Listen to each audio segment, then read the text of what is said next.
Bueno, muy buenas tardes, ¿cómo están? Muchas gracias por estar acá. Vamos a presentar este libro, que es muy hermoso, que tiene papel de Biblia un poco, o sea, que creo que va a ser el espíritu un poco por dónde va, así que sea un clásico de este tema. Este libro, que es publicado en México, es el resultado de un seminario de investigación que coordina Marta. Marta Lamas, que ahora la voy a presentar para quienes no la conocen, aunque creo que ya todos la conocemos. Es un Con libro que es Axel, con Axel. ¿Cómo? El seminario se coordina con Axel, Sí, somos sí, dos. sí. Ah, ok, perdón, no sabía, pensé que el libro era, porque como No, ha no, no, el habido... seminario es de los dos. Perfecto, perdón Axel, esta invisibilización que te hice, espero que me disculpes. No tenía ese dato. Bueno, y eso que voy. Este libro es producto del trabajo del Seminario de Investigaciones sobre Política Sexual del Centro de Investigaciones y Estudios de Género de la UNAM. Y lo que se está ocupando este libro en particular, porque el seminario ha venido teniendo distintos libros, distintas publicaciones, donde se tocan temas sobre la política sexual.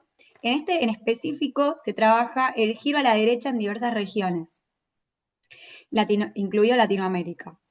Parte de los diagnósticos políticos eh, que se le atribuyen a la racionalidad neoliberal, a los cambios en la comprensión de nuestra realidad y a los nuevos tipos de subjetivación que formó.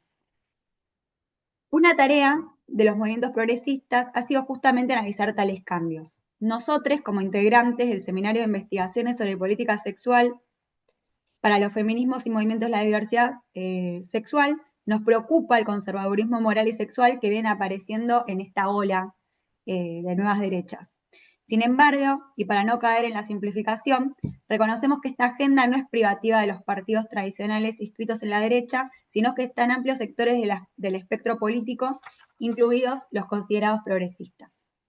Teniendo en cuenta estas preguntas que vamos viendo, los capítulos los va a presentar Axel, nos va a contar un poco de qué va el libro, eh, nos preguntamos por qué fue posible tal giro y por qué parece ser parte de un imaginario compartido. Bueno, voy a primero presentar a los panelistas en orden de cómo van a ir exponiendo. La idea es que expongan cada uno más o menos 15, 20 minutos y después tengamos media hora para preguntas, consultas, ideas, intercambios.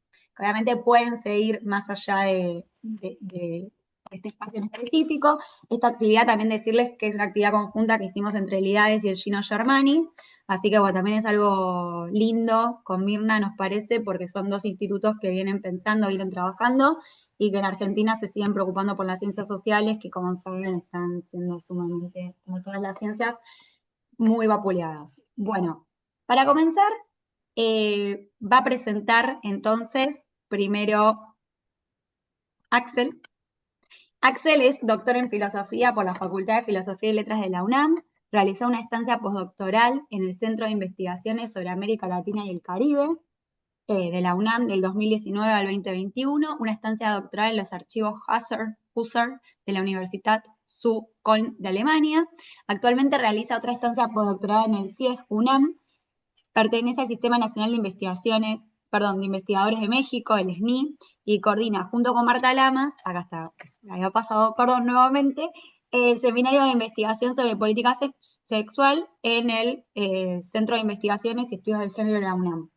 Publicó artículos académicos en libros y revistas sobre filosofía política, feminismo y filosofía latinoamericana.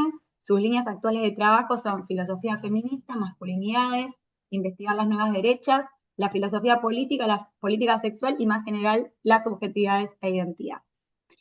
Bueno, luego sigue Mirna Lucaccini, que es licenciada en Ciencia Política, maestra en Teoría Política y Social y doctoranda en Ciencias Sociales por la Facultad de Ciencias Sociales de la Universidad de Buenos Aires. Tiene una beca doctoral otorgada por el Consejo Nacional de Investigaciones Científicas y Técnicas, CONICET, con sede en el Instituto de Investigaciones Gino Germani. Se desempeña como docente de la asignatura Fundamentos de la Ciencia Política 1 y sus temas de investigación giran en torno a los liberalismos, los feminismos y la violencia de una perspectiva teórico-política. Después va a estar Cecilia, que todavía se está por conectar, está llegando. Cecilia Abdo Es licenciada en Ciencia Política por la Universidad de Buenos Aires, UBA, y doctora por la Facultad de Filosofía 3 de la Universidad Humboldt de Berlín, con una tesis sobre la filosofía política de Spinoza. Es profesora asociada de Teoría Política y Social 2 en la Facultad de Ciencias Sociales de la Universidad de Buenos Aires y titular de Filosofía en el Departamento de Artes Visuales de la Universidad Nacional de las Artes. Es investigadora independiente del CONICET y el Instituto de Investigaciones Gino Germani. Dirigió la maestría en Teoría Política y Social en la UBA y codirige la revista de Teoría Política Anacronismo e Irrupción. Sus estudios versan sobre la teoría y la filosofía política de la modernidad temprana, en particular sobre concepciones de individuo, cuerpo y sujeto, sobre lecturas feministas de pensadores modernos, en particular de Spinoza y Hegel, y su último libro de autoría se llama Ensayos sobre la libertad, que lo tiene, y otro de autoría conjunta con Miguel Ángel Rossi, que es El punto sobre la I, repensar la filosofía del derecho en Hegel. Bueno, por último, Marta Lamas, desde 1971, participa en el movimiento feminista, es fundadora de la revista Debate Feminista, del grupo de información en reproducción elegida, GIRE, y el Instituto Simón de Beauvoir. Etnóloga por la Escuela Nacional de Antropología e Historia, es doctora en antropología por el Instituto de Investigaciones Antropológicas de la UNAM, es investigadora titular tiempo completo del Centro de Investigaciones y Estudios de Género de la UNAM y coordinadora del Seminario Universitario Modernidad, Versiones y Dimensiones.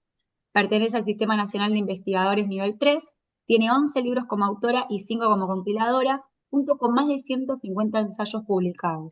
Los más destacados aparecen en una compilación de Claxo titulada Dimensiones de la Diferencia, Género y Política, en 2022, y su libro más reciente es Ideología de Género, Disputas sobre la Diferencia Sexual, 2025, publicado por Taurus. Bueno, habiendo hecho este preámbulo, le doy la palabra. Axel. Bueno, muchas gracias por la invitación, tanto a Mirna, a Marian, y muchas gracias a Cecilia, a Marta por estar aquí y a todos los que nos estén viendo. Muchísimas gracias. Entonces, este libro es resultado, como lo dijo Marian, del seminario sobre política sexual. Estuvimos debatiendo mucho tiempo sobre el nuevo giro a la derecha y esa es como la incitación de todos los artículos y del libro en general. Entonces, este libro empieza con un artículo mío que se llama Subjetividad y Política Sexual en el contexto neoliberal, que ahí lo que me pregunto es, siguiendo una tesis de Wendy Brown, la relación que hay entre el neoliberalismo y el neoconservadurismo. ¿Cómo hay un vínculo y por qué es necesario, no para la racionalidad neoliberal, retomar ciertas estructuras tradicionales? Entonces, eso lo explico a partir de, por ejemplo, la ruptura entre los vínculos sociales y la necesidad de recuperar un tipo de comunidad. Eso es lo que explotan los movimientos conservadores. Entonces, eso es algo muy importante que yo analizo y obviamente después al final del texto me centro en la política sexual y específicamente en cuáles son los temas. O sea, por ejemplo, el familiarismo o por ejemplo la subordinación de las mujeres, ¿no? De estos, o sea, que piden estos tipos de grupos, lo que va a ser el etnonacionalismo y otros tipos de exclusiones. Eso es más o menos, o sea, la estructura de mi artículo, pero como sé que Mirna va a hablar un poco más de eso, entonces no me centro en mi artículo. Y tampoco en el de Marta, porque claramente Marta puede hablarnos del suyo y mucho mejor de lo que yo lo haría. Pero quisiera que vieran un poco de todos los demás artículos. Por ejemplo, el tercer texto se llama Ideología de Género, Religión y Política en Colombia, la disputa de la subjetividad por Manuel Roberto Escobar.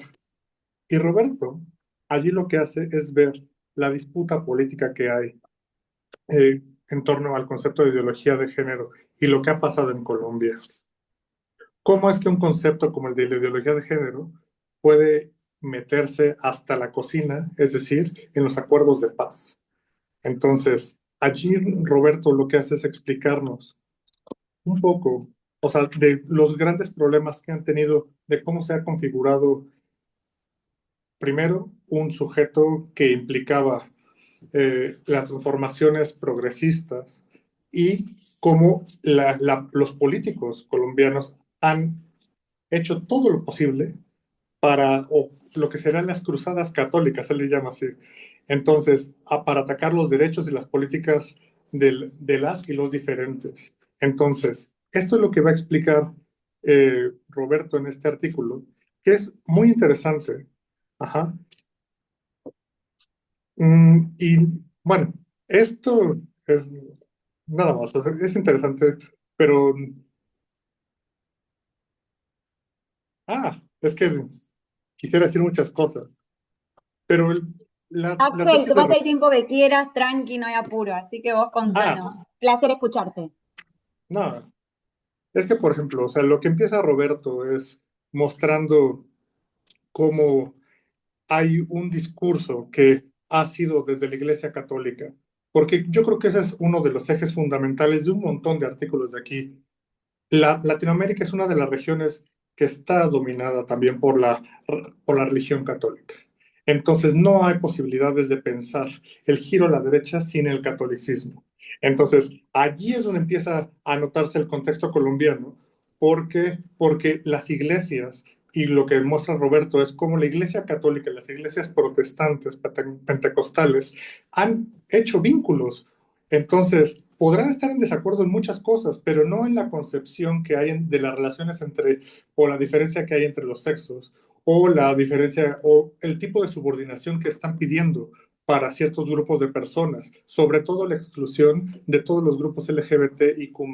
Entonces, esto es, digamos, parte de lo que está planteando Roberto y cómo empieza, por ejemplo, en el contexto colombiano, a atacarse las políticas, ¿no? O sea, progresistas que se habían pasado. Por ejemplo, el artículo de Roberto empieza diciendo que, la, que todo empieza cuando Colombia legaliza el aborto.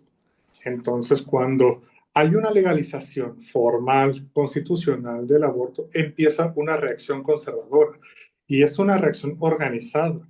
Entonces, ahí es donde empieza todo el problema y justo empiezan a tratar, ¿no? O sea, que es una lucha política, así como o sea, lo plantean, por ejemplo, gente como que ustedes conocerán como Agustín Laje, o sea, es una batalla cultural. Entonces, las formas mediante las cuales plantean esa batalla es la reafirmación, por ejemplo, de la familia tradicional, o, ¿no? O como esto pasó a ser una campaña política donde se pensó o donde se empezó a utilizar toda esta ideología, o sea, lo que se llamó la ideología de género, para ir en contra de los movimientos progresistas, y esto terminó en que uno de los acuerdos de paz, ¿no? O sea, se politizara a partir de o sea, de lo que era llamada la ideología de género, y por eso ganó el no a los acuerdos de paz. Entonces, aquí es donde hace todo el recorrido, Roberto, me parece sumamente interesante, ¿no?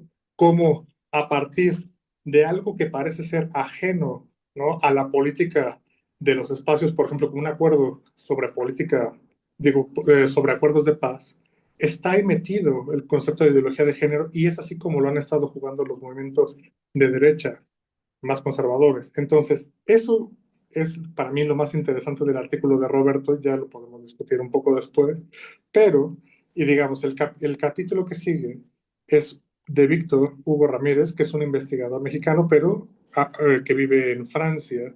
Se llama Hijos demasiado libres, la estrategia conservadora global en materia de infancia.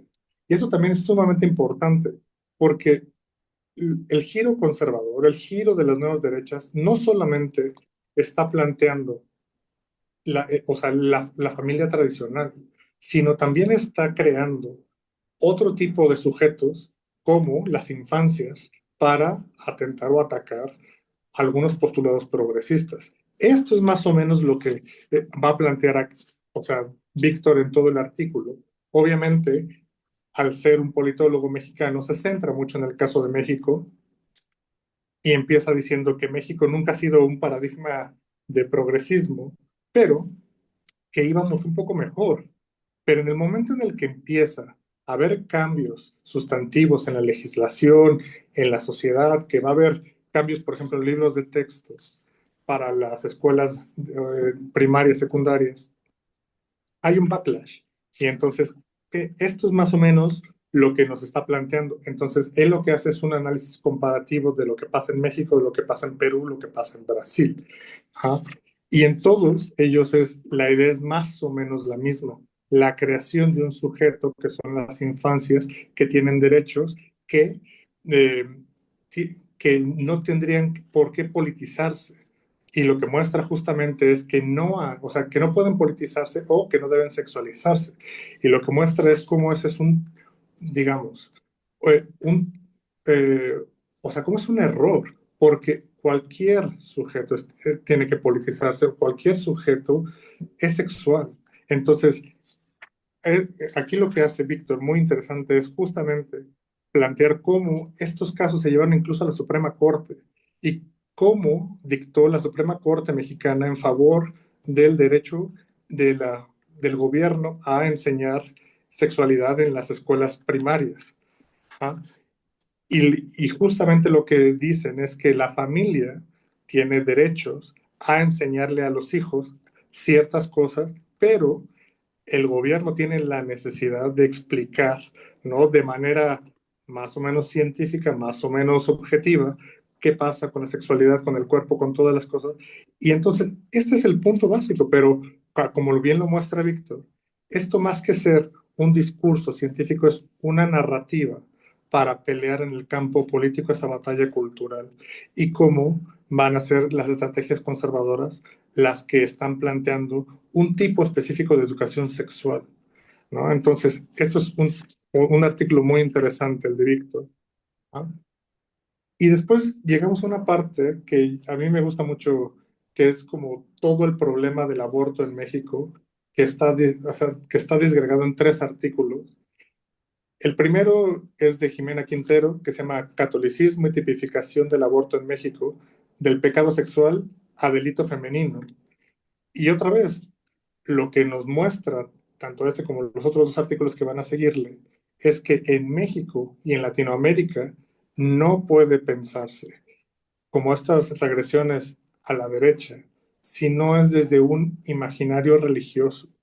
¿Cómo ha pasado eso en varias partes, ¿no? O sea, que la Iglesia Católica, ¿ah?, ha hecho grandes ataques a las leyes y a los gobiernos más progresistas. Entonces, lo que hace Jimena en este artículo es mostrar los 2 dogmas de la Iglesia Católica utilizados para ir en contra del aborto, que son la hominización inmediata, es decir, que todos somos personas desde la concepción, y el segundo es una idea de que las mujeres tienen o que van a ser virtuosas siempre y cuando sigan el camino casi, casi de la iglesia, es decir, que ellas sean las que reproducen, o sea, que sean dirigidas como a partir de la familia tradicional y con el rol de la reproducción. Entonces, esos es más o menos los 2 pilares de la iglesia y cómo lo que hace muy bien Jimena es mostrar cómo se pasa de esto del pecado, de la iglesia, hacia un dogma y del dogma hacia las constituciones y hace una tipificación. O sea, Jimena lo que logra hacer es mostrar cómo en México cada uno de los códigos penales que ha habido, que son 3, no creo que sea relevante decir de cuándo son, uno a finales del siglo XIX y otros 2 en el siglo XX, siguen manteniendo como base fundamental y teórica a la Iglesia Católica. ¿Por qué? Porque la forma como plantean o sea, la negativa para el aborto en algunos estados donde todavía no existe, sigue siendo mediante argumentos que plantea o que recuerdan a la Iglesia. Entonces, eso es algo muy importante, ver cómo no hay una desvinculación total entre Estado e Iglesia y sobre todo, no solamente en instituciones, en la forma en la que pensamos esos problemas. Entonces, Jimena lo que justamente nos muestra es que hay una base teológica en los códigos penales y habría que pensar qué tanto está eso difundido en Latinoamérica. Afortunadamente ustedes creo que ya no tienen ese problema, aunque con mi ley puede que se vuelva a tener dentro de unos años. Esperemos que no, honestamente, pero parte también de la defensa de cualquiera que esté en contra del aborto es justamente este imaginario católico. Entonces, esto es algo por lo cual es muy recomendable el artículo de Jimena. Y después el texto de Irazú Gómez se llama Disputas ideológicas por el aborto en Chiapas. Chiapas es uno de los estados del sur de México, uno de los estados más conservadores, y donde también, bueno, obviamente está la teología de la liberación, Samuel Ruiz, el ZLN. Entonces, lo que hace Irazú es mostrar cómo incluso dentro de los momentos de la teología de la liberación, dentro de los movimientos progresistas, ajá, hay alguien saque la ropa. Mírala. No, Ay, perdón. perdón, no sé quién. Por favor, si alguien está, ahí está. Perdón, ya muteé. No, No no, sé quién fue, perdón. no, no, perdón, nada más. Entonces, lo que hace Irazú es mostrar cómo en Chiapas, a pesar de que hay un cierto progresismo dentro de las comunidades, ¿no? O sea, indígenas por la teología de la liberación, la ideología conservadora permanece justo porque también es parte del catolicismo y porque Samuel Ruiz, a pesar de los grandes aportes que hizo a la izquierda mexicana, también él estaba inmerso en la noción eclesiástica, ¿no? O sea, y por lo tanto estaba en contra del aborto. Entonces, lo que hace Irazú es mostrar cómo en, hubo una política del Estado en la cual se empezó a plantear la necesidad de que se redujera la población en México y o sea, quien hizo el mayor esfuerzo para que no se lograra, sobre todo en Chiapas, fue la Iglesia Católica y en este caso apoyada por Samuel Ruiz y por toda la base comunitaria que él tenía. Entonces, esas tensiones que hay entre el progresismo y cómo incluso allí hay un gran problema, ¿no? O sea, del conservadurismo moral. Entonces, es lo que ha imposibilitado, por ejemplo, que Chiapas siga o que apruebe una ley en favor del aborto, por ejemplo, ¿no? Entonces, lo que hace en ese capítulo Horacio es justamente mostrar esas tensiones y cómo la jerarquía católica se puede unir en algunos casos, incluso con la teología de la liberación y otros discursos progresistas, para impedir, ¿no? O sea, que se pasen leyes progresistas. Entonces es muy interesante cómo lo muestra Irazú y para que veamos que el progresismo no siempre va a apoyar una política sexual de avanzada. ¿Ah? Y el último artículo que tiene que ver con el aborto se llama Conservadurismo religioso y derecho a decidir en la Ciudad Blanca. La Ciudad Blanca es Mérida, Yucatán, que es la península mexicana al sur, y que es otro de los enclaves del conservadurismo en México. Ajá. Afortunado o desafortunadamente tenemos nuestras investigadoras en ambas ciudades, tanto en Chiapas como en Mérida. Y entonces lo que han mostrado y documentado es justo cómo, ¿no? O sea, los discursos del conservadurismo o sea, salen a relucir cada vez que hay un tipo de avance. Entonces, la ventaja del artículo de Virginia Carrillo, es que hace un recorrido por todo bueno, no por todo, pero por el feminismo del siglo XX, porque, espero que ustedes lo sepan, la Mérida es la ciudad donde se dio el primer congreso feminista en México. Entonces, lo que hace es contarnos un poco cómo en esa ciudad había una eh, sociedad mucho más progresista, sobre todo en las mujeres, que empezaban a escribir en periódicos a inicios del siglo XX, todo, y cómo la religiosidad otra vez, ¿no? O sea, ha cambiado ese como giro a la izquierda que había hacia algo todavía más conservador. Y eso es lo que está documentando Virginia. ¿Cómo pasó? Y cómo es que ese Estado en particular, cuando pierde el poder, el que era el partido hegemónico, que es el PRI, pasó a manos del partido más conservador en México, que es el PAN, y no lo había perdido. Es decir, llevaba 30 años ganando sistemáticamente ese partido y por lo tanto haciendo leyes y políticas que eran mucho más conservadoras y la sociedad fue cambiando y tendiendo hacia allá. Creo que es la primera vez que en Mérida gobierna Morena ajá, que es el partido, digamos, de izquierda en México. Esperemos que eso cambie, pero lo que nos documenta esta Virginia es justamente lo contrario, o sea, cómo cambió hacia el giro a la derecha y, por ejemplo, ella se dedica mucho a analizar una figura que es la de Sandra Peniche, que es, que fue, ¿no? Una de las grandes feministas y de las que más estaba en favor del aborto y peleando para que se diera. ¿Ah? Entonces, esto, y nada más una última cosa sobre este texto, lo que muestra también Virginia es cómo los medios de comunicación masivos, ¿no? O sea, periódicos y televisión, radio, estaban imbuidos en o sea, en la lógica del gobierno, que es una lógica conservadora.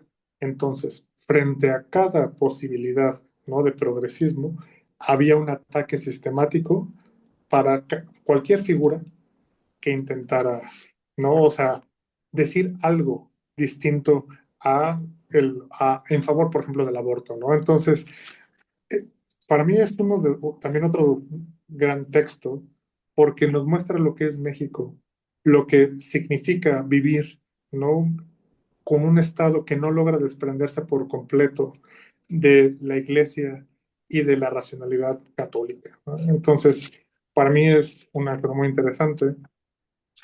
Y después viene un texto que a mí me gusta mucho y me divierte, que es el de Gerardo, que se llama Chemsex, sexualizar las drogas y infestar el deseo, que lo que hace es mostrar, bueno, analizar el consumo de drogas en los encuentros sexuales entre varones, eh, que son fiestas que duran 2, 3 días. ¿Y para qué es necesario, no? O sea, esta, el uso recreativo de las drogas y la sexualidad. Entonces, es un análisis desde pues sí, ¿no? Desde una experiencia situada. Él siendo un investigador activo y habiendo experimentado ese tipo de fiestas, lo que hace es mostrar cómo allí hay un tipo de deseo que es excluido, cómo hay una forma, ¿no? De llegar a esa fiesta, de adentrarse en el mundo de las drogas, de la sexualidad, de, de lo que se podría llamar las perversiones. Y entonces, para mí este es uno de los capítulos más interesantes justo porque es una experiencia casi en primera persona, pero que nos permite plantearnos varias cosas. Por ejemplo, el tipo de racismo que hay en estas prácticas, porque el racismo, el clasismo, es decir, como diversos márgenes, o sea, diversos campos de la intersexualidad, porque tal cual lo plantea aquí en el texto, hay exclusiones de todo tipo en estas fiestas, ¿no? Incluso corporales. Creo que no lo dice, pero nos lo comentaba en alguna sesión. No es lo mismo tener a un varón que tiene un pene de tantos centímetros a uno que tiene uno de veintitantos. Entonces, el trato es diferenciado y la posibilidad de ofrecerle cosas a esa persona es mucho mayor. Entonces, todo lo que está planteando es lo que está allí en esa fiesta. Hay una sección que a mí me interesó mucho, se llama Un placer malvado. Ajá. Y justo es, o sea, analizar las diversas cuestiones implicadas dentro, cuando hay una sexualidad, cuando está pensada la perversión. A mí me gustó mucho una parte del texto donde dice que cuando hay un consumo de drogas, hay una posibilidad de que sientas que te están observando. Entonces, esa posibilidad de estar allí y pensando que está siendo observado todo el tiempo hace que la sexualidad cambie.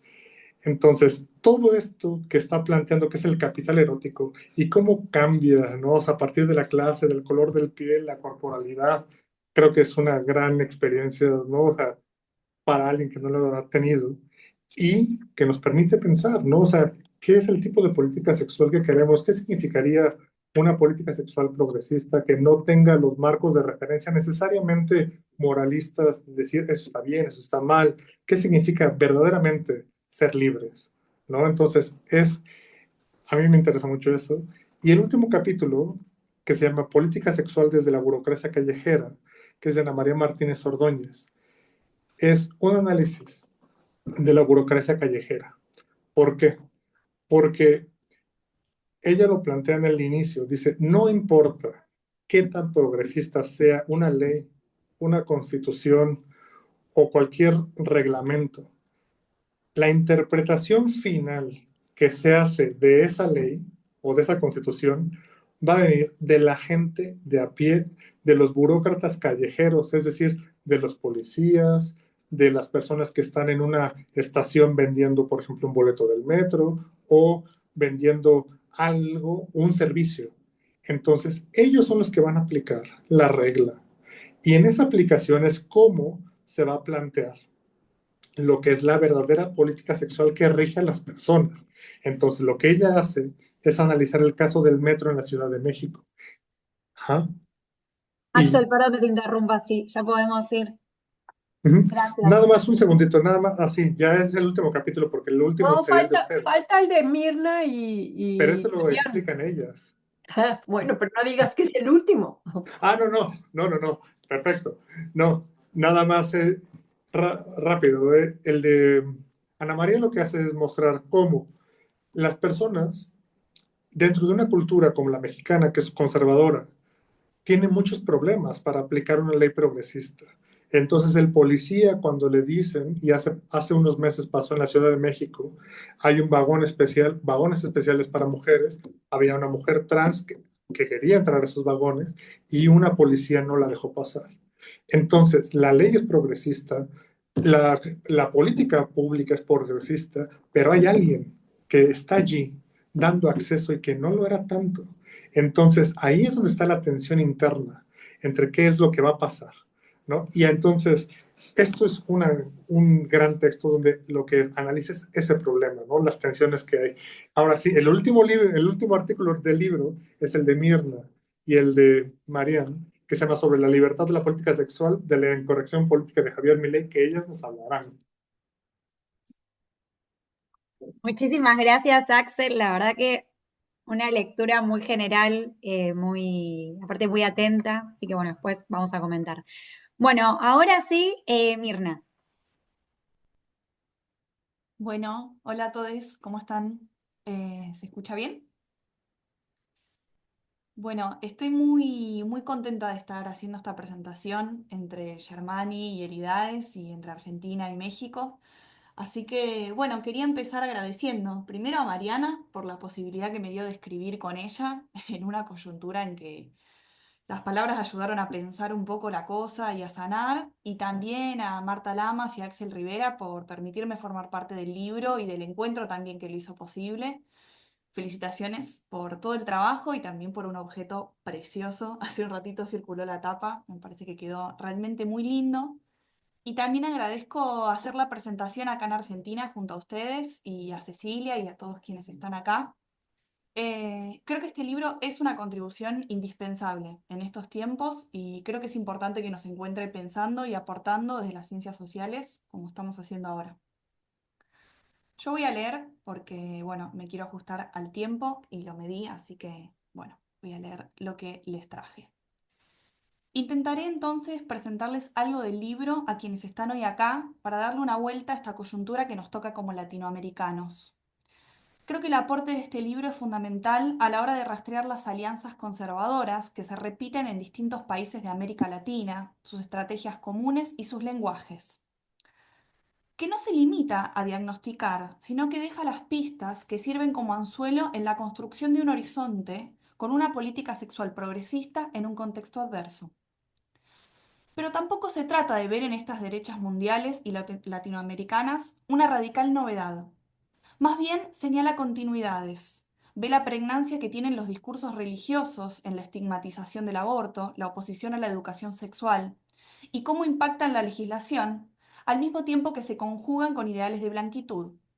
Reconoce los límites de las políticas afirmativas que, aplicadas de las burocracias callejeras, pueden reproducir estereotipos. Desde esas lecturas no pretende construir un horizonte emancipatorio ex nihilo, sino que indaga en la historia y en sus condiciones de posibilidad. porque reconoce en el neoliberalismo una forma de racionalidad que deja huellas en las subjetividades de todos nosotros y que para construir algo distinto debemos saber de dónde partimos. Si bien para América Latina la articulación entre neoliberalismo y neoconservadurismo no es novedosa, sí es un contexto de avanzada de su deriva moralista, familiarista y reaccionaria, y que ha corrido los límites de lo decible. Es una derecha conservadora que ni siquiera esconde su violencia, sino que la exhibe como espectáculo. Además, está organizada internacionalmente y financiada, nos dice el libro. Es un libro que no busca atajos ni soluciones rápidas, porque sabe que es extremadamente difícil la tarea que tiene por delante, quizás como siempre. A partir de estas coordenadas, quiero destacar algunos ejes de lectura que me interpelaron a mí, pensando también que esta presentación sucede, aunque en un espacio virtual, desde Argentina. En el capítulo que da inicio al libro, Axel Rivera plantea que para llevar a cabo una política sexual progresista debemos ver cómo impacta en las subjetividades esta deriva conservadora de un neoliberalismo que parece reinventarse permanentemente, ya es un engendro. Para resistir, entonces, estas subjetividades individualistas, narcisistas, propias de la época, se debe construir una política sexual no solo del Estado, sino que direccione una pregunta por lo común. Es decir, una reflexión sobre la constitución de subjetividades que no vea en el reconocimiento de derechos a los otros las causas de la desdicha propia. Axel subraya que la convergencia entre el neoliberalismo y el conservadurismo no va de suyo. No es necesaria ni lógica, sino que es histórica. Y lo que los une es el socavamiento del proyecto democrático, entendida la democracia no como una forma de gobierno, sino como una forma de vida, un ethos. Un socavamiento que se apoya sobre subjetividades que borran la pregunta por lo común. Tal como advierte Axel, este neoliberalismo no puede leerse con las coordenadas del multiculturalismo, porque se apoya sobre un conservadurismo moral, antifeminista, con una fuerte impronta punitiva. De algún modo, este neoliberalismo cruento logra sintonizar con las necesidades de lo que Axel llama subjetividades precarizadas, de quienes fueron despojados de derechos y ven bloqueadas sus expectativas. Lo que ofrece a estas subjetividades dañadas no es su inscripción en una trama más amplia de desigualdades estructurales, sino chivos expiatorios. Es decir, pone en escena la crisis y el daño, y aunque la reconoce, no lo hace para atacar sus causas históricas, sino que busca culpables. Una crisis que él mismo produce, desfondando las condiciones que hacen posible la autonomía, al mismo tiempo que la exige, provocando angustias, frustraciones, resentimiento, que debe ser canalizado. Ya no tenemos aquí el neoliberalismo progresista que viera Nancy Fraser, sino, como afirman en un texto Catanzaro y Stegmaier para el caso argentino, uno revanchista, punitivo y sacrificial, que subjetiviza las causas del mal, agitando energías destructivas y señalando chivos expiatorios. Al mismo tiempo que este neoliberalismo Frankenstein se reinventa, el progresismo ha perdido el norte, nos dice Axel, cuya falta de horizonte es concomitante al abandono del lenguaje revolucionario y la asimilación de un discurso liberal. Acá radica para el autor la incapacidad de imaginar, que se expresan atajos o soluciones rápidas. Lo paradójico es que es ese mismo neoliberalismo el que ha hecho reaparecer algo de esta terminología que las izquierdas parecen haber olvidado, ¿no? Ese neoliberalismo reintroduce las palabras revolución, privilegios y capitalismo. Lo que nos dice Axel es que tenemos que pensar los límites de nuestros discursos y en qué medida son nuestras subjetividades también afectadas por discursos individualizantes. Por eso propone volver al psicoanálisis para ver los efectos psíquicos de esa racionalidad neoliberal y escapar de salidas esencialistas y los problemas que esto acarrea también. Si bien, como dijimos al principio, es un libro que no ve en estas derechas una ruptura radical, algo bastante obvio si uno mira desde la política sexual, Marta Lamas nos va a recordar que estos movimientos conservadores están organizados internacionalmente, incluso en América Latina, a veces aliados con quienes se dicen progresistas, y que no solo recurren a dogmas religiosos, sino también al lenguaje laico de los derechos. Es decir, aquello que históricamente aparecía atado a los fundamentalismos religiosos, encontraron en los gobiernos de derecha un campo fértil para promover sus políticas públicas, ¿no? Ahora no son solo sectores religiosos, sino también organizaciones, partidos que encarnan esta reacción neoconservadora que está organizada y financiada, ¿no? Por eso, no es cierto que las derechas rompan con el status quo. Al igual que Axel, Lamas ve como caldo de cultivo la precarización creciente, la inestabilidad laboral, la baja de salarios, el alza en el costo de vida, el desmantelamiento del estado de bienestar y en paralelo la crisis de las izquierdas y la aparición de los nuevos partidos de derecha. Sobre el reconocimiento de esas condiciones se apoya el discurso de la derecha, que parece haber entendido algo de esas vulnerabilidades y agita un discurso antifeminista que, aunque quizás no le den los votos, sí funciona como amalgama. Ese es el punto de encuentro entre posturas religiosas y conservadoras de derechas que ven en los feminismos el motivo de un malestar. Y tal como decía Axel, me gustaría traer el texto de Manuel Roberto Escobar, que aborda el modo en que la ideología de género aparece como ese discurso que busca promover el pánico moral en los sectores conservadores en Colombia, cuya alianza se organiza entre iglesias protestantes, sectores radicales del catolicismo, pero también partidos políticos conservadores y de derecha. Esta estrategia ha mostrado su efectividad para articular demandas de lo más diversas, tal como decía Axel hace un ratito, desde un discurso familiarista hasta la oposición del Tratado de Paz. Pero ese discurso de la ideología de género no es una novedad, dice este texto que me pareció que aprendí muchísimo. No es una novedad, sino que encuentra su origen en la Conferencia sobre la Población y el Desarrollo del 94 y en la Cuarta Conferencia Mundial sobre la Mujer del 95, inspirados en la teología de Juan Pablo II. Como vemos en varios textos, este mote, ideología de género, funcionó como amalgama de las derechas a nivel global, pero que tiene inflexiones particulares en América Latina, cuyo auge es un poco posterior y muchas veces presentado como una forma de colonización ideológica, ¿no? Esto es bien interesante, que como dice Axel también en su texto, esa ideología de género es una forma de simplificar y reducir las demandas, ¿no? Y ahora quisiera retomar algo de esta idea de la simplificación, ¿no? Contra esta simplificación quiero volver de nuevo al texto de Lamas, digamos, porque me parece que permite iluminar algunas discusiones que atraviesan a Argentina, por lo menos desde 2023 a esta parte, digamos, que es que permite discutir con la idea de que los feminismos son una suerte de epifenómeno cultural, ¿no? Que desconocería la discusión sobre la redistribución. Propios y ajenos han llamado a esto progresismo en nuestro país y el culpable de todos los males, un supuesto liberalismo superfluo culturalista que impediría que el peronismo gane las elecciones, ¿no? Llamativamente, esa lectura del feminismo como cultural y del progresismo como el mal es la lectura que por momentos se deja ver desde el gobierno. Lo cierto es que este discurso, además de ser por momentos extranjerizante, deriva en lecturas economicistas deudoras de un determinismo económico que ahora queremos criticar con el texto de Lamas. Ella se pregunta cómo construir una política sexual de izquierda, ¿no?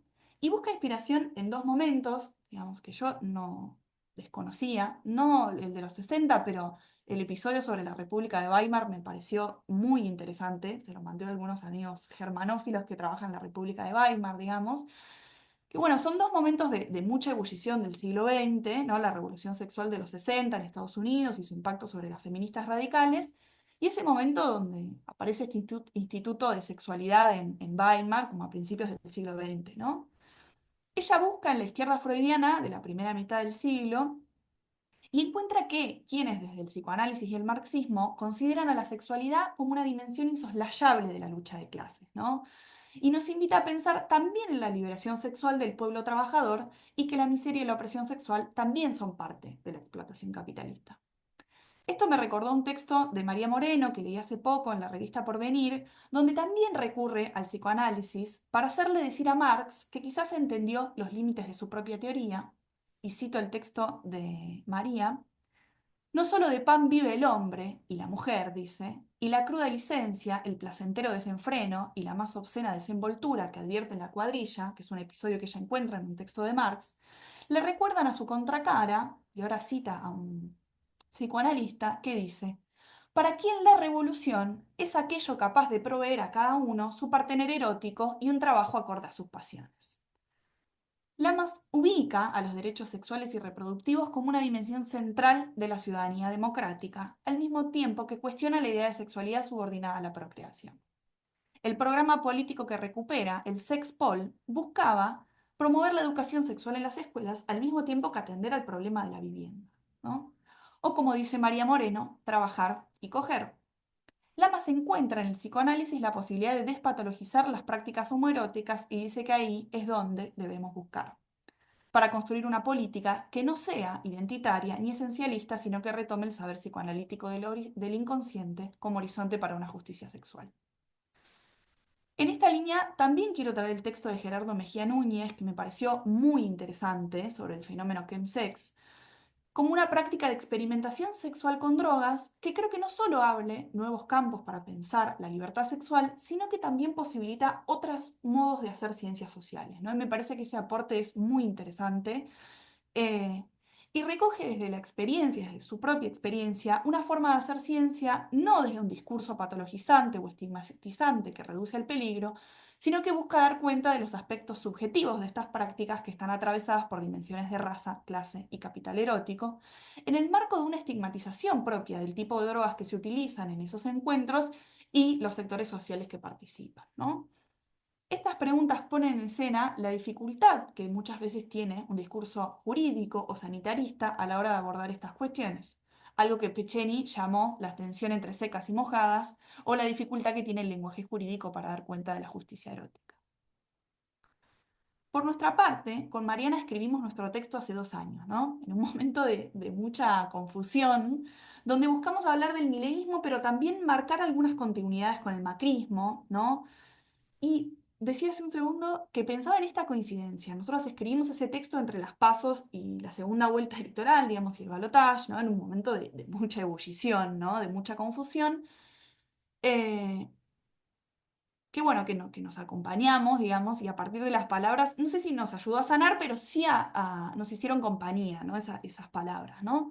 Hoy pensaba en esa coincidencia que a 10 días de un nuevo triunfo de Milei, no estoy segura de estar menos confundida, digamos, ¿no? Pero pienso que volviendo a nuestro texto, lo vi como una suerte de foto, ¿no? Que también es el recurso que nosotros usamos, ¿no? De algo que nosotros estábamos pensando en ese momento y que a lo sumo servirá para ver qué quedó de todo eso.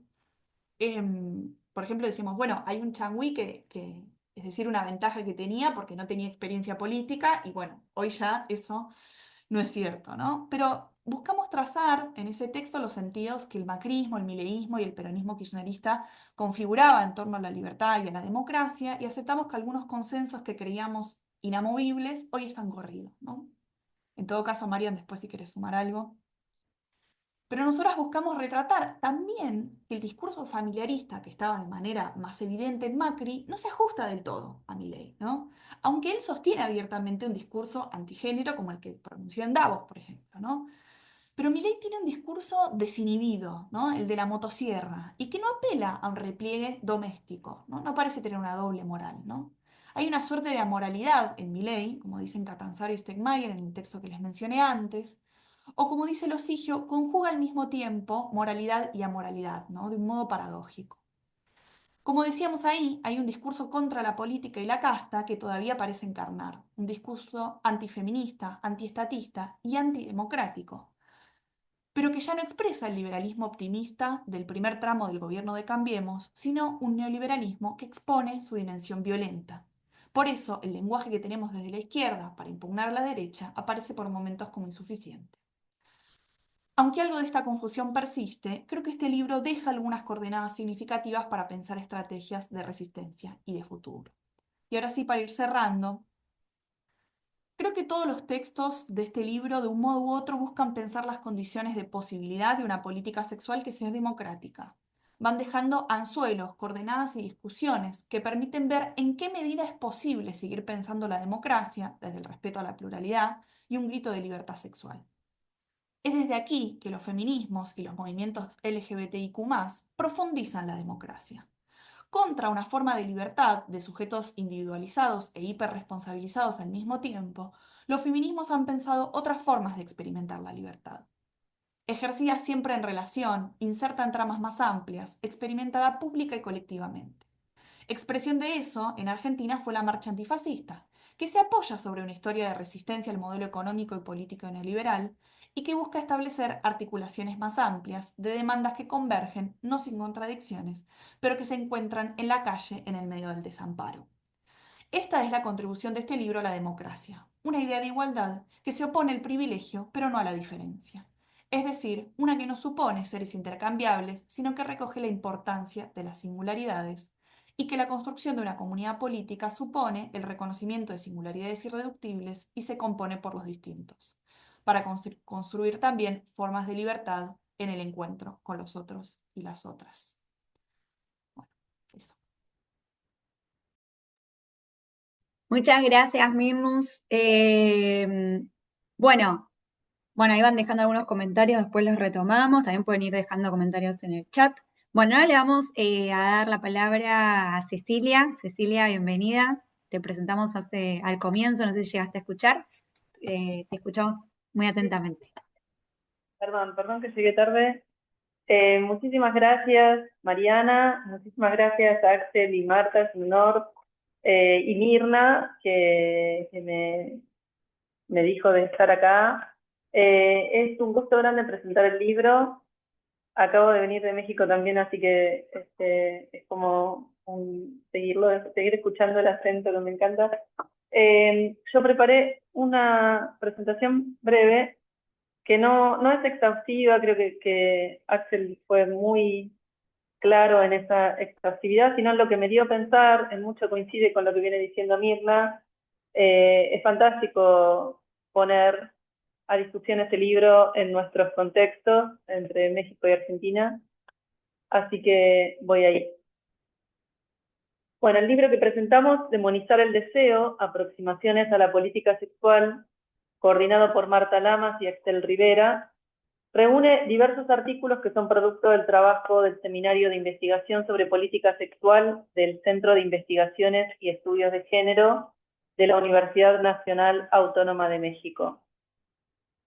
Ya el título da cuenta de un diagnóstico de situación. El diagnóstico pesimista de una coyuntura como esta, en la que estamos, que lleva a pensar en el riesgo de una profundización de las discriminaciones y las persecuciones a mujeres y cuerpos feminizados y disidentes, y la posibilidad de un retorno o backlash, como se lee en algún artículo. El libro se plantea así no solo como un muelle contra esa amenaza en ciernes, sino sobre todo como un intento muy lúcido de pensar desde la teoría en articulación con movimientos sociales, en situaciones concretas, con sujetos específicos que están efectivamente en riesgo. Una de las cosas que mejor transmite el libro es que la teoría sirve, que sirve cuando no se deja llevar por jergas endogámicas, que sirve cuando quiere hablarle a otros que no somos nosotros, que sirve cuando se propone hacer autocrítica, pero también pensar estrategias para el futuro y advertir sobre amenazas del presente. En ese sentido, el libro se separa de los textos para minorías porque quiere hablarle a un público más amplio que comparte una afiliación, pero que no necesariamente lee a partir de enarbolar una bandera. Se recorta también de los textos para minorías porque no quiere ser un producto cultural más y más sofisticado para las élites, sino que se toma en serio los ataques de género como lo que son, puestas en riesgo de la democracia tal como la conocemos. Mirna venía hablando de esto. El libro está pensado desde México y es en torno a ese país que giran sus aproximaciones, pero atañe por lo menos a toda América Latina. Parte de una premisa que comparto, que la así llamada ideología de género, que es un producto muy exitoso de la ideología de derechas y también de ciertas izquierdas, es una de las tácticas conservadoras que más éxito ha tenido y tiene para aglutinar a sectores diversos a partir de una mezcla que moviliza miedos, fantasmas fuertemente arraigados y también permite desviar algunas responsabilidades. En ese sentido, la ideología de género, como táctica conservadora, como objeto discursivo flexible, elástico, lábil, de conturas imprecisas, que surge en los años 90, parece cumplir la función que en la teoría crítica de la ideología cumplía la metáfora del cemento, eso que mantiene unido al edificio del conservadurismo contemporáneo. O mejor, a la alianza inédita entre neoliberalismo y conservadurismo, como se dice en varios artículos a partir de Wendy Brown. Esta alianza inédita parte de movilizar un resentimiento social que surge de estar atados efectivamente, afectivamente, a una situación pasada, caduca, que se ve como el lugar idílico al que se quiere retornar y que identifica en ciertos sujetos, entre ellos a los géneros, al obstáculo a ese retorno. Cito a Wendy Brown, citada a su vez por Marta Lamas. Nación, familia, propiedad y las tradiciones que reproducen los privilegios raciales y de género han sido heridas mortalmente por la desindustrialización, la razón neoliberal, la mundialización y las tecnologías digitales, lo que las ha reducido a ruinas afectivas. Fin de la cita. La alianza conservadurismo-neoliberalismo se propone así remover los obstáculos imaginarios para ese retorno a una renaturalización y por eso el discurso antigénero sirve como pegamento simbólico que aglutina diversas corrientes de derecha, religiosas y feministas biologicistas. La movilización popular por el retorno al orden perdido y las posturas apocalípticas y grandilocuentes que de ahí se desprenden, como la constante referencia de las derechas a la humanidad como especie, por ejemplo, o a la idea de que es Occidente como civilización el que estaría en riesgo, pone a la política hoy como un campo de divisiones morales, irreconciliables, más cercano a los fundamentalismos que a la democracia. En esa estamos. Pero también la ideología de género es el chivo expiatorio de ciertos progresismos que a partir de una autoindulgencia pusieron en las batallas por el reconocimiento y la identidad el foco que desvía responsabilidades por la tibieza que se tuvo a la hora de gobernar. Es el caso de la discusión progresista en la Argentina, que encontró en los feminismos al culpable perfecto. Los feminismos se habrían, en argentino, pasado 3 pueblos y desviado de lo importante, la redistribución del ingreso, que sin embargo nunca se intentó del todo con o sin feminismos de por medio. Los feminismos parecen así el accesorio incómodo, algo burgués, culturalista, y que rápidamente puede dejarse de lado frente a las verdaderas batallas que serían económicas. Todo como si la economía no distinguiera también perfectamente entre hombres y mujeres pobres, o trans, u otros géneros, que son tanto más pobres porque sobre ellos recae el cuidado, la precarización, la deuda, las deudas en plural, y el trabajo a destajo, sin derechos o como se pueda. Pero la moralización, agregaría yo al libro, no es solo por parte de la alianza entre neoliberalismo y conservadurismo. Creo que hay que preguntarse por qué ciertos feminismos responden tan especularmente y se han visto envueltos en la búsqueda de punición, denuncia y cancelación como formas inmediatas, compulsivas, de respuesta a las violencias y las discriminaciones, de modo de generar este encierro en el que hoy estamos, a mi entender.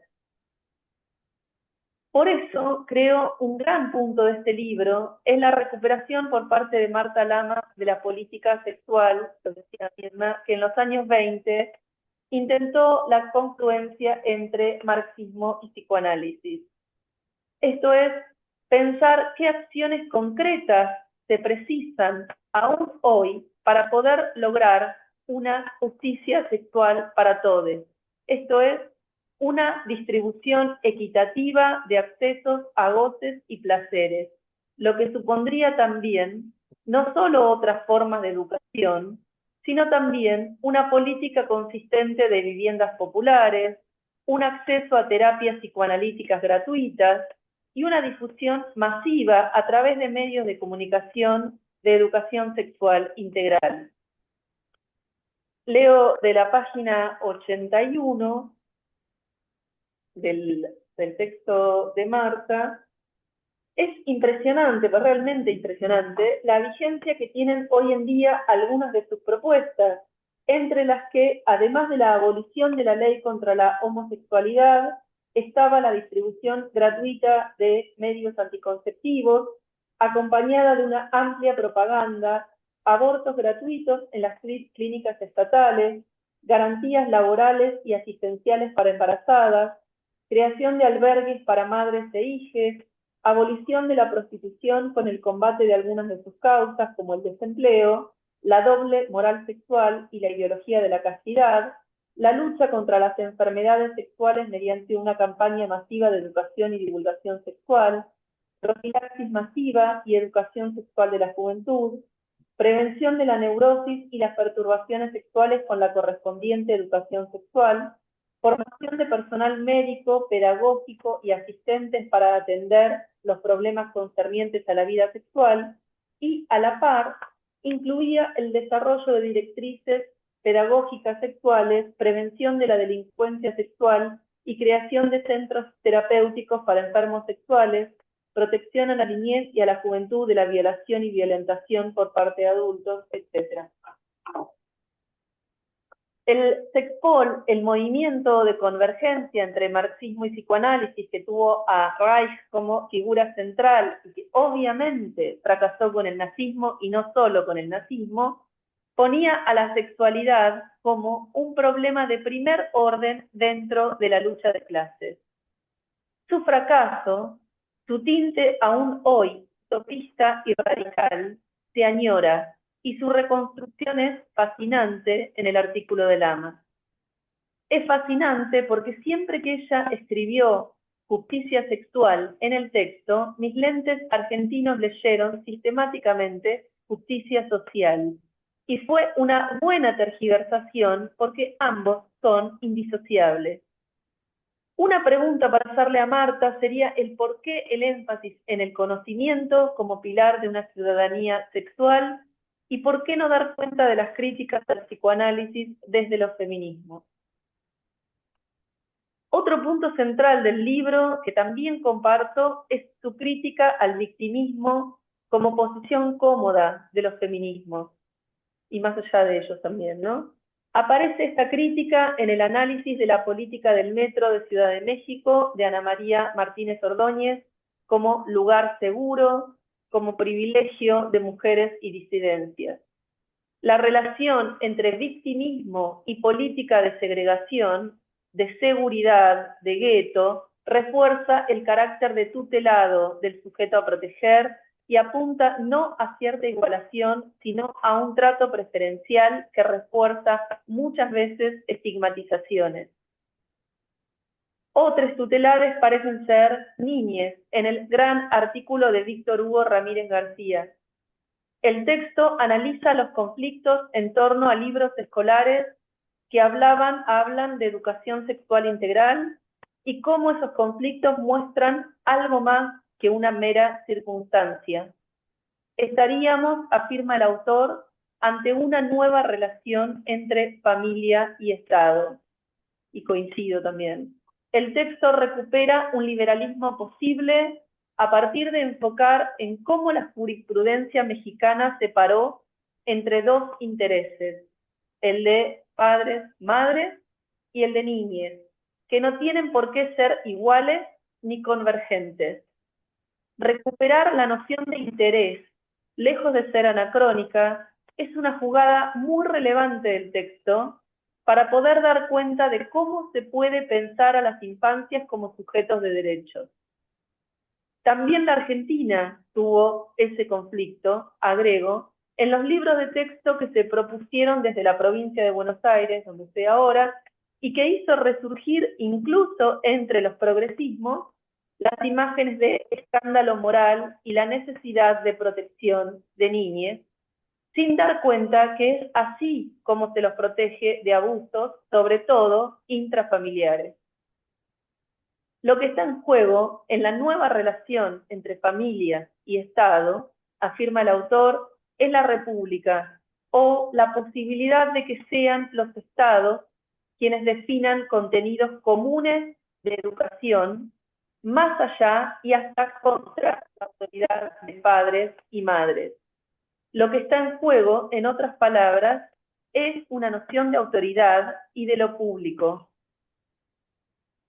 El Estado tiene un rol ambiguo en el libro en general, por momentos contrario a los movimientos, por momentos aquel que puede poner coto al avance de una individualización y un subjetivismo caprichoso, en el texto de Axel, que descreen de todo derecho e igualdad posibles, que no le beneficien o que alteren la imagen añorada del orden natural perdido.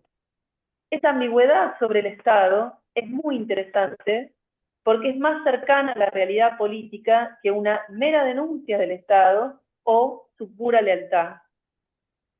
Por último, en este recorrido muy parcial de un libro que me gustó mucho, quisiera citar el texto de Mirna Lucaccini y Mariana Palumbo, que asumieron el salto mortal que supone escribir un texto antes de la asunción de Javier Milei como presidente de la Nación Argentina, pero ya entreviendo su victoria. Es muy fuerte la cita que hacen de Gisela Catanzaro, amiga, que dice, Milei ya ganó, y claramente ya había ganado. Ese estado de ascuas, de inminencia, se nota en el texto que con mucha lucidez advierte sobre cuestiones que, justamente por incoherentes, hacen efecto. Milei y su grupo no son los conservadores habituales y están lejos del lema de familia, propiedad y Estado. Justamente porque asumen familias interespecie, porque en general el discurso es antiestatal, anclado en la revelación mística y también en el antifeminismo, pero a la vez es un discurso radicalizado por individualista y porque moviliza imágenes altamente sexualizadas, como las del conquistador, el de la violación anal del adversario, el del domador de quienes piensan distinto, el del sádico ante la vulnerabilidad ajena. En el gobierno hay una incoherencia muy bien pensada que aleja del conservadurismo tradicional para ayornar en nuevas formas el anhelo persistente de desigualdad y dominio. El texto se pregunta además por algo irresuelto, como la postura de corrección política de los feminismos o la postura que se les achacó, mejor, a algunos feminismos y se los homogeneizó, sirvió de caldo de cultivo para que sean las derechas las que asumieran el rol de la incorrección, la irreverencia y el desenfado, que coincido con Mirna, es puramente de tono, ¿no? ¿Puede la corrección política, en tanto ideal normativo, servir de activo político? ¿O es justamente un ladrillo más al muro de moralización política que hoy nos encierra? Ya termino. Me parece que el libro es una gran intervención que disfruté mucho a partir de una perspectiva antiesencialista que reivindica el conocimiento y la teoría en un contexto en el que no se los reivindica para la situación en la que estamos. No es un libro de políticas públicas, pero algunas de ellas se analizan. No es puro activismo, no es sociología, ni teoría política, ni estudios jurídicos, sino una teoría interdisciplinaria, práctica, que evade la jerga y pretende un público amplio. No reproduce la bibliografía también estandarizada para los feminismos, y eso se agradece más allá de Wendy Brown. No es condescendiente, no parte de decirle a todo violencia ni apuntar a la denuncia. Advierte con lucidez que acá estamos frente a un núcleo duro de las derechas contemporáneas. El ataque a los géneros no es un elemento lateral y contingente de su avance y hasta de su hegemonía. El libro muestra también cómo las derechas se mueven en espejo, sobre todo a través del laicismo estratégico, en el feliz término de Juan Marco Bayone, colega, y de la reivindicación de derechos e instituciones globales, hasta de un liberalismo formal. Ojalá el libro sirva para empezar a salir de la endogamia y del atolladero, para comunicarnos a nivel de América Latina, porque urge y apremia. Muchísimas gracias por la escucha. No, muchísimas gracias, Cecilia, muy interesante. Muchas cosas para pensar y después abrir a preguntas. Bueno, Marta, te escuchamos.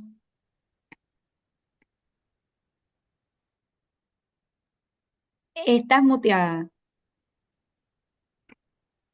Aquí está. Digo que estoy encantada con la lectura que hicieron Mirna y Cecilia. Realmente no pensé que iba a tener una recepción así. Ahora sí que nos entendieron mejor que lo que nosotros planteamos y propusimos. Y sí, yo creo que el eje de todo el libro, y es el eje de nuestro seminario, es el tema de reivindicar el conocimiento, ¿no? Yo siempre cito una frase de Daniel Innerarity, este politólogo vasco, que dice que el conocimiento, más que un medio para saber, es una herramienta para convivir. Y para nosotros en el seminario, el hecho de venir de distintas procedencias disciplinarias y también de distintos países, en el seminario hay una italiana, una portuguesa, Marianne que es argentina, dos colombianos, más gente de México, ha sido muy enriquecedor. Y sí, reivindicar el conocimiento y la teoría para aterrizarla a lo que nos está pasando ahorita en nuestros países es uno de los objetivos del seminario, ¿no? En el caso de mi artículo, más curiosamente yo le puse el título de Demonizar el deseo y a todos los compañeros les gustó y ya se fue como título del libro en sí mismo, ¿no? A mí siempre me ha sorprendido el que cuando hablamos de política sexual se olvide lo que viene siendo una batalla desde el siglo XIX, ¿no? Con Magnus Hirschfeld, por ejemplo, reivindicar el estatuto de la homosexualidad casi de la mano de Freud, ¿no? O sea, como que tanto la teoría psicoanalítica como las luchas que se dieron en Europa de política sexual, que van a, digamos, a tener su momento estelar con la República de Weimar y con Reich después, y luego además el trágico final de Reich en Estados Unidos, que me parece espantoso, ¿no? Esa ausencia, digamos, en nuestras teorizaciones sobre sexualidad siempre me ha sorprendido. Claro, hay alguien como Russell Jacoby que habla de que con respecto al psicoanálisis hay una especie de amnesia social, de que la gente que está hablando de lo que pasa hoy se olvida de las pulsiones y se olvida de las interpretaciones, aunque sea de los artículos más sociológicos de Freud, como el malestar en la cultura. Entonces, en el seminario hemos insistido mucho en esta cosa de la condición biopsicosocial de los seres humanos y dándole mucho espacio a reflexionar sobre lo psíquico, ¿no? Entonces, yo realmente estoy muy asombrada y muy complacida que el libro haya tenido esta recepción entre ustedes. Al principio dudábamos, ¿no? Si nuestra mexicanidad de los ejemplos iba a resonar y por eso nos pareció tan importante el artículo de Marian y de Mirna sobre lo de Milei, porque además estamos poniendo nuestras barbas a remojar de que alguien tan loco y tan fantoche y tan payaso como tenemos en México a un tipo que se llama Eduardo Verástegui, que nadie piensa que puede llegar. Digo, hace 6 años mi familia en Argentina no pensaba que iba a llegar Milei, ¿no? Entonces yo digo, ay, ya pasó allá, que no nos pase aquí en México, ¿no? Y para eso es importante, pues, la memoria, ¿no? Y la geopolítica, ¿no? Entonces yo creo que esta cosa de entender que el contramovimiento político mundial de este rollo tan neoconservador tiene, ¿no?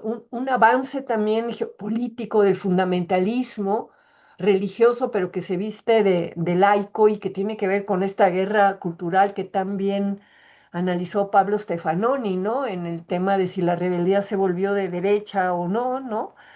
pero también de la mano de la distorsión y de la ignorancia sobre el planteamiento freudiano, ¿no? Para nosotros sí, en el seminario, el psicoanálisis tiene un estatuto, digamos, de conocimiento que hay que tomar en cuenta, ¿no? No solo para la parte de la historicidad de la izquierda freudiana y toda la batalla por la liberación sexual, ¿no?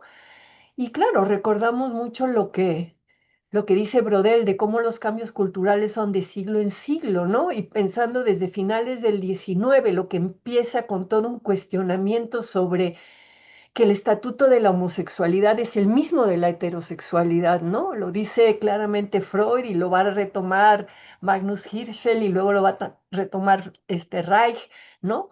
Y que de repente ahorita, en el 21, parecería que eso ya es parte del pasado y que no tiene un estatuto de legitimidad en las discusiones sobre política sexual, pues es algo que nos ha sorprendido mucho, ¿no? Entonces, bueno, la verdad es que la lectura que hicieron Mirna y Cecilia, tanto de mi artículo como en general del libro, pues me parece que son muy completas y sigamos con nuestro vínculo de trabajo y tenemos en Mariana Palumbo, pues una representante muy buena porque ha estado en México, entiende la cultura mexicana, ¿no? Y queremos seguir haciendo cosas juntas, así que, pues muchas gracias, Marian, por esta presentación.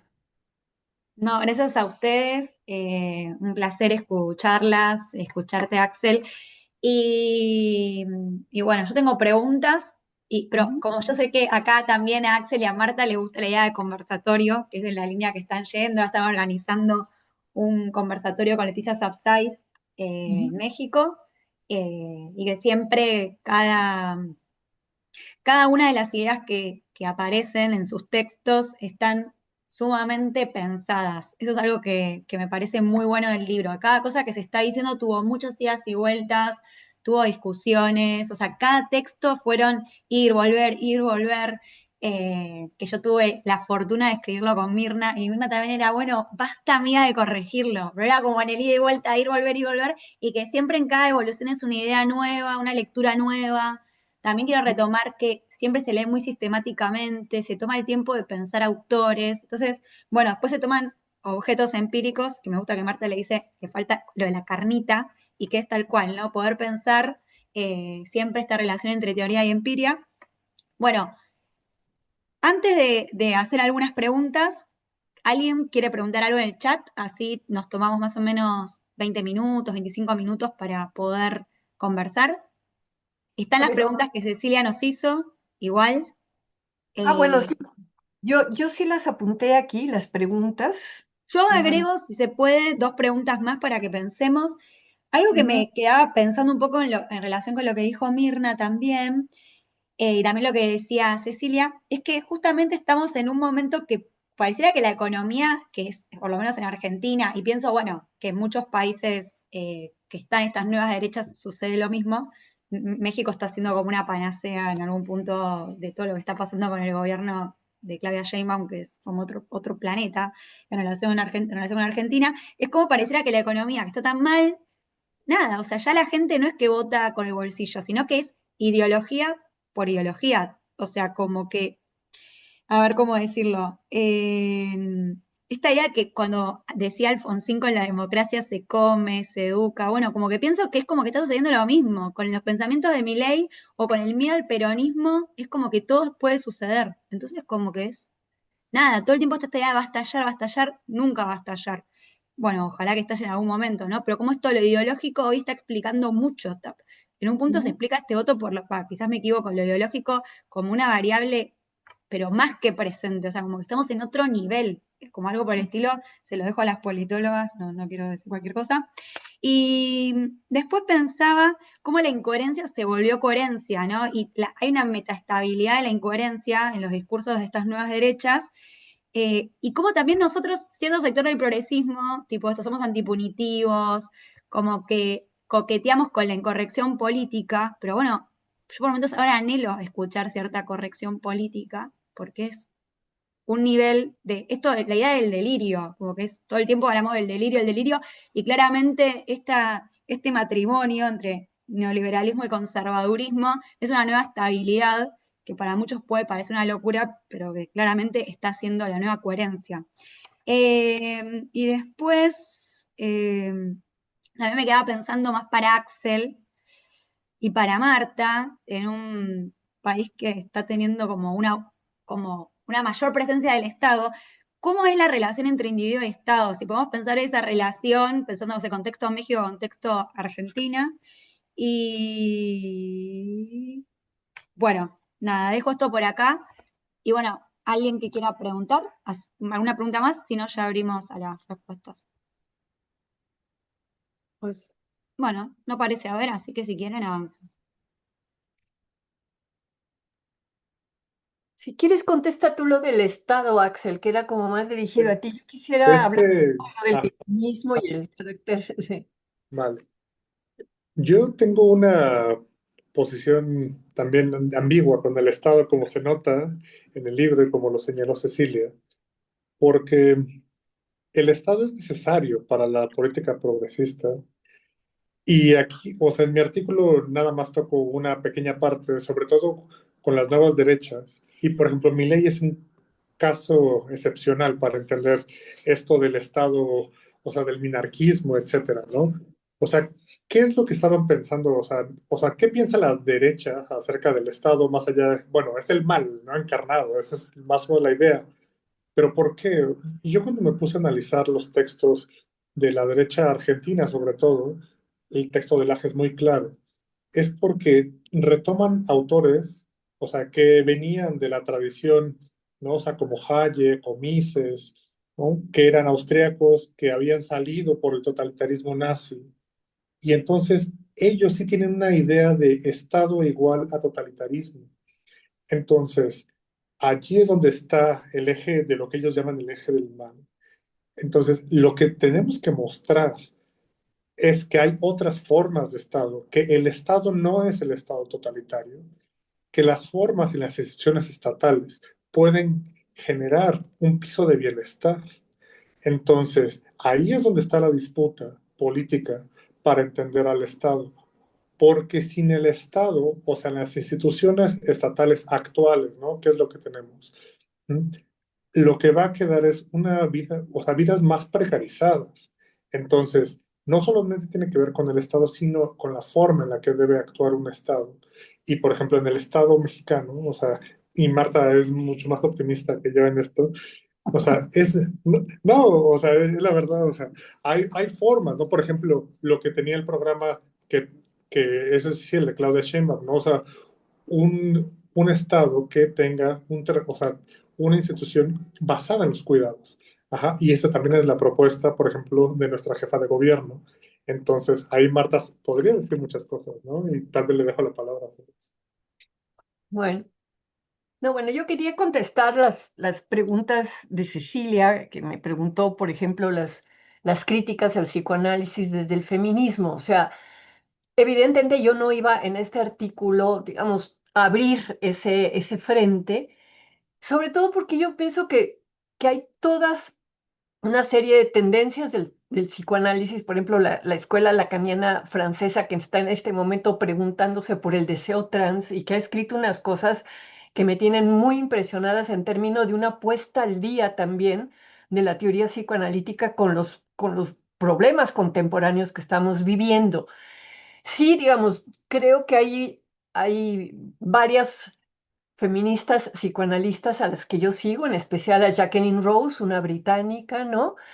Y que me parece que han hecho este esfuerzo de poner al día la teoría feminista en el sentido de ver la problemática que está ocurriendo ahora.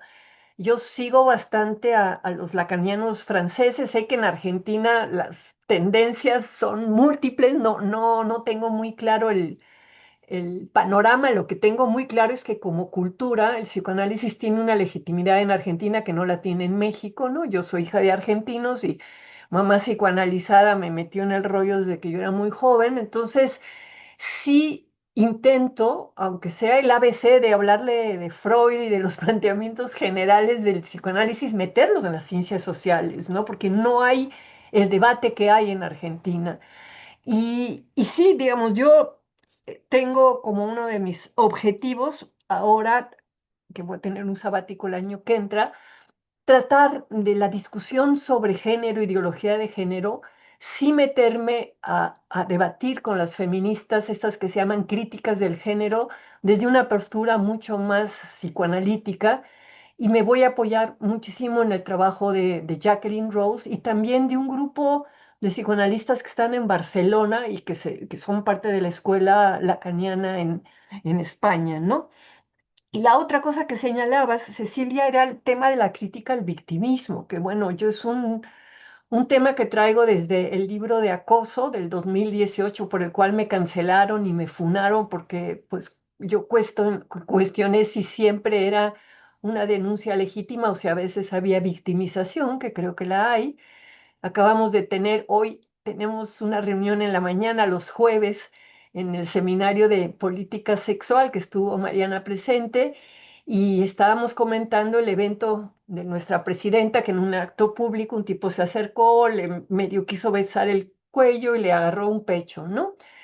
Y todo lo que significa, digamos, el debate que ha generado eso, incluso en el propio seminario quienes lo llaman acoso, yo creo que no fue un acoso, creo que fue un abuso, una falta de respeto, ¿no? Un acto muy impropio, pero de allí meter al tipo a la cárcel me parece una barbaridad en términos de esta línea punitivista que también hay y al mismo tiempo es esperar que si se lo hizo la presidenta tiene que haber un castigo ejemplar para que todo el país entienda que ya no se puede hacer eso. Todo lo que rodea eso y que también está construido sobre una narrativa que ha tenido mucha fuerza desde el Me Too, muy victimista en cuanto a que todo, una mirada de deseo, una mirada lasciva, en este momento ya es considerada un delito, ¿no? Palabras, o sea, ya no solamente es el tocamiento, que uno podría entender que el tema del espacio personal y el que no te toquen es un derecho, ¿no? Pero ya una mirada de deseo que ya sea delito me parece que nos estamos yendo por otro lugar, ¿no? Y también muy vinculado al amarillismo y a la importancia que en los medios se les da a cualquier cosa que tenga una connotación sexual, ¿no? Entonces, igual en todas las eventos públicos en que ha estado la presidenta, en donde la empujan, la agarran, no sé, nunca nadie ha preocupándose de que también esas personas que la abrazan y la tocan, pues le puedan clavar un cuchillo, porque creo que el evento lo que puso también sobre el foco es que cualquiera se puede acercar, pero mientras sean tocamientos no sexualizados, no hay peligro, ¿no? O no hay una llamada de atención como el que acaba de haber ahorita. Y creo que eso también tiene que ver con lo que se ha ido construyendo ya desde hace más de 7 años, que es esta narrativa sobre cualquier cosa que tenga que ver con un acercamiento sexualizado, las mujeres son víctimas, ¿no? Y bueno, yo obviamente que tengo ahí una postura bastante minoritaria, ¿no? Con respecto a que me parece que no todas son víctimas. Digo, hay idioteces, hay groserías, hay cosas impropias, pero no todas son agresiones, ni todo es acoso. Entonces sí me parece que en términos de la narrativa hegemónica, por lo menos en México ahorita, de muchas de las cosas políticas, sí está muy filtrada por un discurso victimista que viene de las dominance feminists, ¿no? Estadounidenses, que Axel ha trabajado muy bien, ¿no? McKinnon y compañía y que para mí sí trae, digamos, la consecuencia del victimismo es el tema del punitivismo, ¿no? Es decir, porque una víctima lo que quiere es castigo y reparación. Y los criterios de castigo y reparación en este momento son, hay que subir las penas, ¿no? Y ahora, como solo la Ciudad de México tiene una ley en contra del acoso sexual y ya le tocó a la presidenta, ahora hay que hacer que esa ley vaya a las 31 estados de la. Y de repente digo, ¿que no hay otras maneras de resolver un abuso, digamos, relativamente leve que sufrió la presidenta?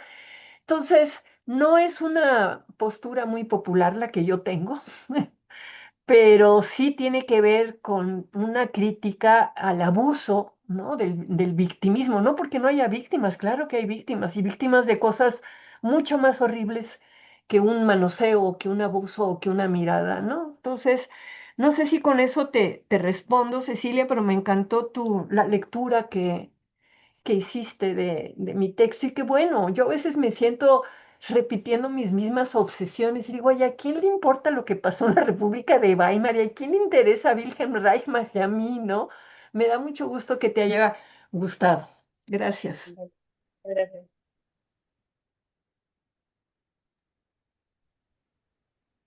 Cecilia, Mirna, no sé si quieran hablar, como quieran. No, no, justo yo, solo para reafirmar, me gustó muchísimo el texto. Claro que la posición que pone alguna incomodidad respecto de llamarle víctimas a todas las mujeres por el hecho de ser mujeres, por estar en alguna situación pre-adjudicar el rol de víctima. Ujú. Digamos, poner un pero a esa inmediata posición claramente no es popular. Yo creo que es parte de lo que nos ha dejado en esta posición tan cómplice, ¿no?, de la moralización, porque la verdad que es generar un campo de política sexual como un problema moral asociado al castigo, asociado al punitivismo, a la denuncia, a la cancelación, y en ese sentido, por más que sea una postura minoritaria, yo la comparto mucho. Creo que hay otras formas de querer transformar los lazos sociales, ¿no? Que esta, ¿no? La apelación constante a aparatos de seguridad, además, ¿no? Aparatos represivos, me parece muy complejo. Y me preguntaba justamente eso, porque lo escribí ayer en X, y es una postura muy minoritaria. Yo escribí que me resultaba muy encerrante, un gran encierro, que la inmediata respuesta a un acoso o a lo que sea, como se lo llame, a lo que pasó con la presidenta Sheinbaum, que la inmediata respuesta sea la denuncia y la cárcel. O sea, yo creo que ahí hay un problema hasta de falta de imaginación política, sinceramente, ¿no? O sea, ¿por qué estamos respondiendo? Primero, ¿por qué estamos solo respondiendo? Dos, ¿por qué estamos respondiendo buscando la punición, ¿no? Y me parece que era una gran oportunidad de ensayar otras respuestas. Pero bueno, es difícil, entiendo el tema del rol, de la autoridad, de que suena ejemplar, pero bueno, podrían sonar ejemplares otras cosas que no sean la búsqueda de castigo. O sea, me parece una gran impotencia la escena y la respuesta a la escena, ¿no? Las dos cosas. Nada, igual es una oportunidad para pensarlo y para discutirlo y para volver a poner en juego que no todos los feminismos son una búsqueda punitiva, que esos son feminismos minoritarios, que es más, se les achaca eso a los feminismos, se los usa para un deseo punitivo que en general es un deseo social, más allá de los feminismos. Entonces creo que hay que sacarse estratégicamente esas apelaciones y esas referencias de encima para poder avanzar a otra cosa. Y sobre todo, bueno, esto, ¿no? Ligar los feminismos a la justicia social, porque es esto, ¿no? Entonces, verlos como otra búsqueda de otra forma de buscar justicia social. Así que bueno, nada, yo reitero, me gustó muchísimo el libro, lo disfruté muchísimo, me pareció aire, y les agradezco de nuevo que me hayan convocado. Ay, gracias. No, muchas gracias a vos, Cecilia. Y también, eh, sí, me gustó que definas el libro por todo lo que no es también. Me pareció que también está en concordancia de esta que yo pienso todo el tiempo que estamos en el no saber, ¿no? Y que nada, está como estabilizándose como otra forma de ser y estar en este mundo, cada vez de manera más evidente. Bueno, Mirna, no sé si quieras sumar algo, contarnos algo. No tengo mucho más para sumar porque me parece que lo que decía Sí, sí, o sea, como que linkea un poco todas las intervenciones también porque, o sea, pienso que el libro también es una apuesta por salir de ese punitivismo, ¿no? Y esta conversación tan importante entre Argentina y México.